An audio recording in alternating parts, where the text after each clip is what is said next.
Welcome back, readers. So today we're going to be kind of starting a new series where we're going to be looking at some of the Bookish box books that I've gotten.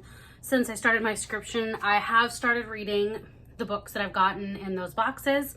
So in these videos, we're going to be looking at 2 books for each video and kind of talking about what I liked or didn't like, and maybe which one I'd recommend more, that sort of thing. So we're just going to look at the first 2 books that I read. So there'll be more of these because I've read several so far. So today we are going to be looking at Only a Monster by Vanessa. And we're also going to be looking at Together We Burn by Isabel Ibañez. And hopefully I'm pronouncing her last name right. But so these are the 2 books that we're going to be looking at today. So let's start with this one. I'll go ahead and give them a rating out of 10 and then kind of let you know what I thought separately and this or that kind of thing. So this one, I think I would give this one, I don't want to say a 6, but maybe a 6.5 out of 10.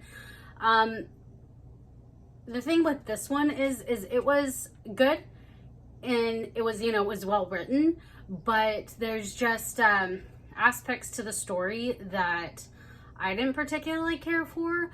That being said, I mean, it's a good book, it's well written, it's an interesting story. It's essentially about a girl who finds out that she is a monster and kind of her discovering whether or not, monsters always have to be kind of the bad guys, because she's not like a bad guy, that kind of thing. So she's that's kind of what this is. There's some more books in the series. I haven't read the second book yet.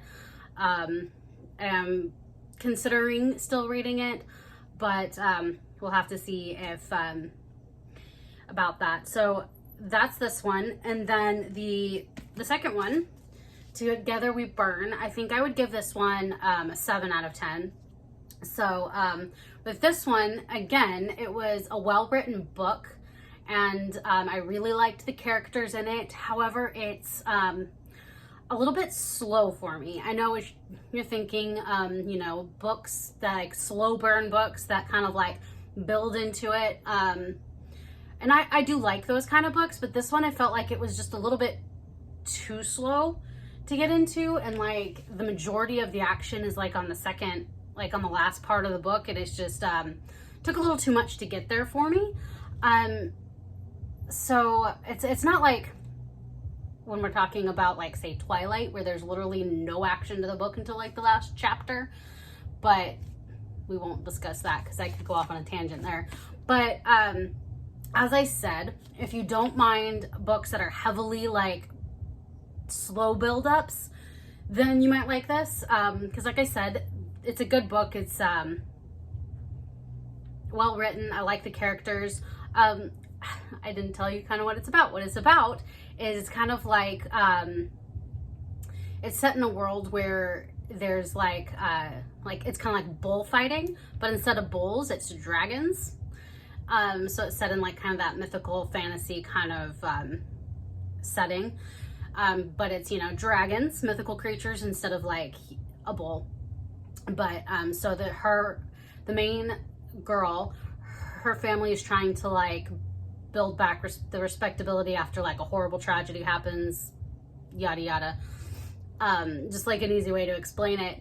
But yeah, I would give it a 7 out of 10 and say if you don't mind like the slow build into the action and like the climax at the end, then I would say go ahead and check it out. So out of the 2 books, as you can tell from the ratings, I would recommend this one more than this one. However, they're completely different in like setting and tone. This one is more like set in contemporary society, whereas this one's more of like a fantasy kind of setting. So if you're more into like dragons and that sort of thing, then this one would be for you. If you're more into like heroes and monsters and turning that all on its head, then this one might be for you. So these are the 2 books. Neither of them are bad. I would recommend both of them. to somebody who's into that. So those are the books, first 2 books. So it's just going to be a short little video, and we'll just, you know, continue looking at the books as I read them, because I've got several more that I can talk about currently, but we'll do, you know, maybe 1 video a week talking about the books I've read. So go check them out if you're interested in these types of books. So that's it for this episode, and until next time, let's keep reading.